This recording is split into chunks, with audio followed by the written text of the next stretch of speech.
Hey, good morning to everybody. A happy Friday. It's Daryl here. It is bright and freaking early, man. You know it. It's 3:30 a.m. here in Connecticut on the East Coast. If it's 3:30, it must be time for Artist in Recovery. That's corny.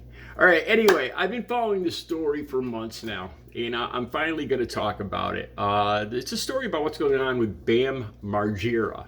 I have a hard time, if I say that name wrong, I have a hard time with names. You guys know that. I still can't say the vice president's name. I don't know if it's some kind of, it's just names. Anyway, the story about Bam Margera. There'll be links down below. Bam Margera is part of the Jackass group, the Jackass movies, with Johnny Knoxville, who is a B-list movie star now. And Steve-O, I got a place in my heart for Steve-O, man. I can relate to Steve-O.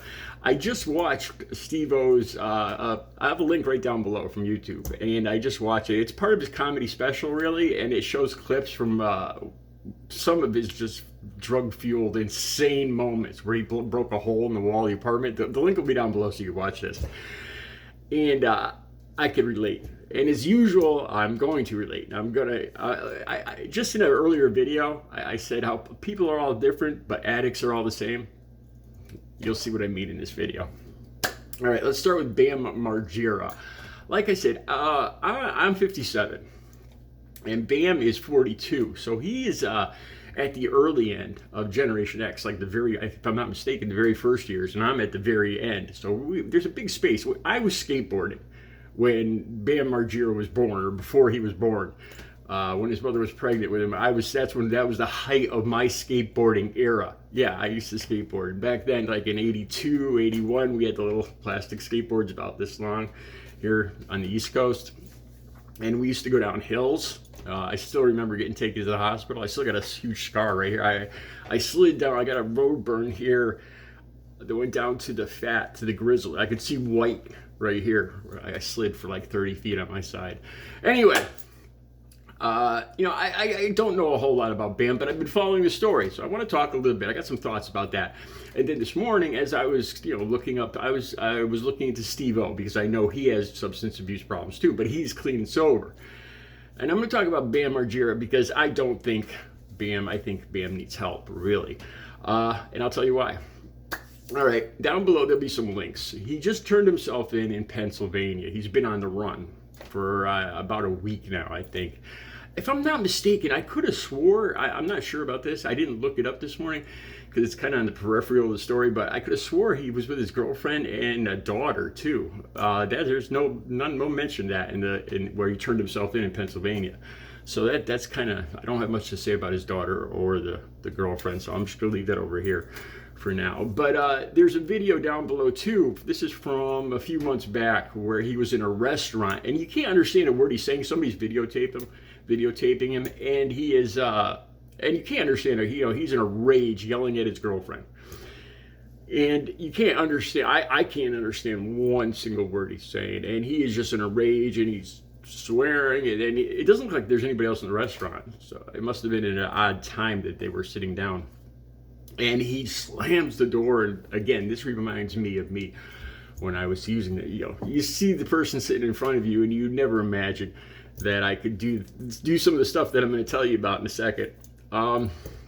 Okay, so Bam turns himself in Pennsylvania. Now, this is where I think he needs help. He just went on Instagram. As soon as he got out of the police station, he went on Instagram, and I'll have the link to that down below. And he put out a statement saying that these are totally false allegations that his brother made against him. His brother says that Bam hit him in the face, punched him in the face a few times, or in the head, and his brother called the police, and Bam disappeared into the woods behind the house and hasn't been seen, has been on the run basically for the last, I'd say, about a week or so. All right, and so in this statement, he turns himself in. It's a $50,000 unsecured bond. I'm not sure what unsecured means. I'm not exactly sure. I was very lucky not getting arrested in my career as a drug addict.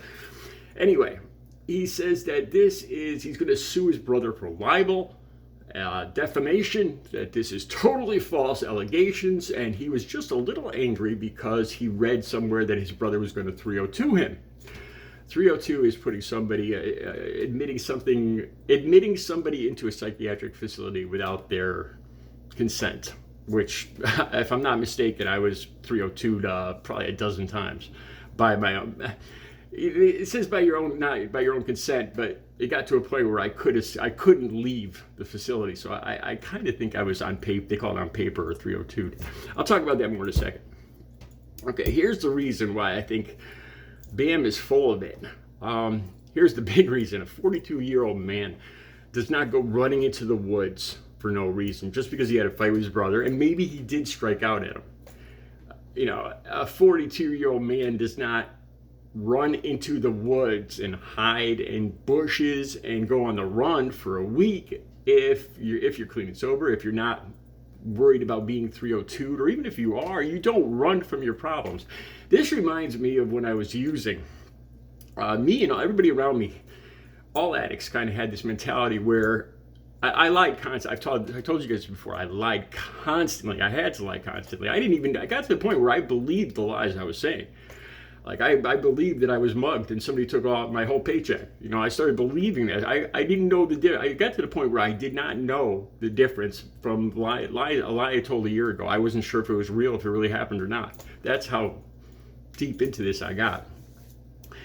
And I would always say, you know, that's my story, and I'm sticking to it no matter how many holes that somebody pokes in it. And other addicts would do this too. I remember hearing, you know, this was a common theme among addicts. You know, we'd all lie. Well, if the police come, we're going to say this. And you never, this was the thing. I don't know why we were like this, but we never change our story. You know, no matter how many holes they poke in it, no matter, you know, they could have the proof right here in front of you, and nope, that's wrong. I don't know how you got that, but that's not the truth. That's my story, and I'm sticking to it. And Bam refusing to, you know, like I said, just a person that has their wits about them, that doesn't have a problem with substance abuse, you know, that is relatively normal by societal standards, doesn't just go running into the woods and doesn't keep running for a week. That's just not something you do if you're clean and sober. So I tend not to believe what he's saying here. I used to think that this is the thing. When you start using, the first thing you tell yourself is, look, I can control this. I'm not like addicts. I'm not an addict. I'm just doing this. I'm going to do this once. I just want to try it. I just want to play around with it. Experiment. That's how it starts. That's how it starts with every addict. That's how it starts with every single addict. Then I just use this on the weekends. I can control this. You know, I'm not out of control. I got a job. You know, I have never been arrested. I'm a stand-up guy. You know, I'm not an addict. I just like to party. I just like to blow up some steam on the weekends. Then you start using it every day. Or usually it happens like this. You come across some money or some time off work or something that allows you to expand that. It's not quite what they call an addiction, but it allows you to expand your use over like a period of a week. And at that point, it changes into addiction. Once you hit that point where you're using it every day, you never go back. You never go back until you go get help and get clean and sober. When I was using, I would swear that people just didn't understand me. People just didn't, you know, I was different and people didn't understand me. They didn't understand how these things were helping me. I needed these drugs in order for me to function, because the way my brain was, the way I grew up, I had so many reasons, you know, they just don't understand me. These things are helping me. I need these things to, you know, I can't imagine my life would be horrific if I couldn't have these things to help me get through life. You know, there's reasons for this. And then once you get clean and sober, you realize that the drugs were the cause of all the problems, or almost all the problems. I mean, there's the early problems that led you to start experimenting, but 90% of the problems in your life were caused by what you thought was helping you. You know, I think most addicts experience this. So I think, you know, like I said, I was in and out of detoxes and rehabs I've said this many times, over 13 times. The first few times I went, I'd go in and say, look, I can't do this another day. I'm gonna I'm gonna off myself if I have to do this one more day.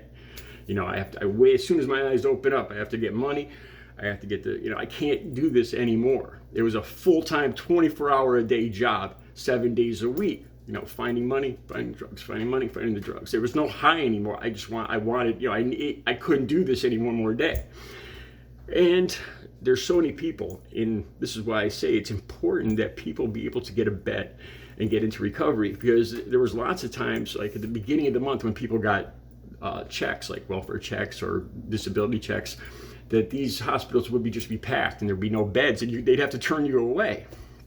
And then I learned that if you actually told them that you are thinking about self-harm, which I was, and then it got to the point where I would actually write out a note detailing of what a goodbye world kind of thing. And it would be in my backpack, and they'd find that, and they'd say, they'd read it, and this guy isn't kidding around, this guy needs help.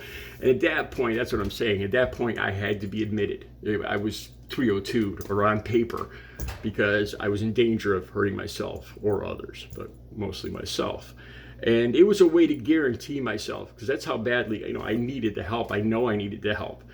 And yet I still, as soon as I walked out the door of those recovery places, I had the best intentions when I was in there. The minute my foot hit that sidewalk, I think, okay, it's 10 o'clock on a Wednesday. What do I usually do on 10 o'clock on a Wednesday? What do I, they told me I should go to a meeting, but what do I usually do? Well, I'm usually going to call my dealer. Okay, I'll go call my dealer. And then, I would fall right back into the routine over and over and over and over within hours of leaving the rehabs, until I actually tried getting into a medically assisted treatment program, and that worked for me. All right, let me talk about Steve-O a little bit. I watched this clip down below, and he breaks a hole through the wall. It's just insane. He's huffing insulation that he took out of the wall, and I'm thinking about the fiberglass going into his lungs. I mean, I did crazy stuff, but this was, he was. It reminded me of this one instance. I'm not proud of this, but this is the way he describes stuff in this show. He talks about putting a string through his nose and being able to pull it all the way through. And he says, at the end of the video, he says, I shouldn't be proud of this, but I kind of am. And the way I talk to you guys and tell you these stories of things that happened to me. On one hand, I am glad that I survived them. And on the other hand, I want to reach out and connect with people that are still going through this. And the last thing is, I want to let you guys know that there is recovery. Recovery is possible. These are the happiest years of my life. I never imagined. I couldn't even imagine. I remember looking out my window one morning. I hadn't slept all night, and I saw people at the gas station going to work at 6 a.m. I had been up for days. And I watched them gas up their cars. And I felt so disconnected from all of society, because I could not imagine. I'm like, what are they doing? Going to work, gassing up their, and I couldn't even remember what that was like. I didn't even feel like I was part of the world, like part of society anymore. And it was such a terrible feeling. And I still remember that. And now these are the best days of my life. They're the best days I've ever lived. Okay, so in this video, Steve-O, he's breaking through the wall, just crazy stuff with his next door neighbor. And it reminds me of this one instance, and I'm not proud of this. This guy I knew was getting a lot of assistance. He got in an ATV accident and messed up his head back like 30 years ago. And he was getting a ton of painkillers and money and all this other stuff every month from the doctor. And I heard about this. So I invited him to stay with me so I could milk him. And then while he was there, I found out he was a cross-dresser. Like we'd sit around and be using, and he'd excuse himself and go upstairs. I had a spare room for him, and he'd come down wearing. He wasn't dressed like a woman. It was just weird. There was just huge amounts of makeup, and he was serious. And he was still wearing women's like those short knee-length pants and like a peasant blouse, and stuffing the blouse, and it was just bizarre, and he was serious. And he'd sit down next to me, and we'd, and I got to a point where I just like, I can't even do this for the, just to use him for the drugs. And it got to the end of the month where he was running out of money and he was running out of drugs. And like I said, I am not proud of doing this. I told him, let's go for a ride. My mom's coming over, so I got to take you somewhere to, to get you out of the house for a while. And this was on the 4th of July. I think it was in 2006, 4th of July 2006. And I drove him to the state park where I used to live, and it was full of people on the 4th of July. It was about 11, 12 o'clock in the morning. We'd been up for days, and he still had bags all on, hidden in his women's clothes. And I dropped him off, and I just left him there, just drove away, and I never went back to pick him up. And so he's dressed like a crazy woman with all this stuff on him in the middle of a park, and I just drove away and left him there. About 8 hours later, I heard my front door slamming and glass breaking. And I put all the stuff out on the front porch, and it was him breaking into my house. And I grabbed a baseball bat, and I opened the door, and I chased him down the street. And I can't say what I did. And my senses came back to me. I saw the neighbor's lights turning on, and I went back to the house. The cops came up, all cop cars pulled up in front of the house. They came running in, and once we have a report of what's going on in the street, and I mentioned his name, and he had more warrants for him. They were more concerned with him, and they totally let me go. Which was, looking back, it wasn't a good thing. I needed help. After what I did, running down the street, chasing him with a baseball bat, they let me go. And they went to go find him and arrest him. And they smiled, the cops smiled at me and said, we want to thank you for bringing him in for us, catching him for us, and just kind of give me a wink and a nod. And that was it. Looking back at the time, I thought that was, wow, it's my lucky day. It really wasn't, and it's something I'm still, and there was after I got clean and sober, I had gotten a few phone calls from him, and I hung up on it. I said, look, I'm clean and sober. I can't talk to you. I don't want to talk to you. And he goes, so am I. And I've learned when people, that's a standard answer. Even when our people are using, they'll say, so I'm clean too. And I just hung up on him, and I hadn't heard from him since. Some things that I can relate to Steve-O, some crazy things I did. Anyway, I think Bam needs help. I do. That's my opinion. I don't know a lot about him. I've never seen the Jackass movies, but sane people don't run into the woods. They state their case and wait for the police and tell the police their case. At 42 years old, you don't run and hide in the woods for a week. All right, those are my thoughts. Let me know. I hope you enjoyed the video.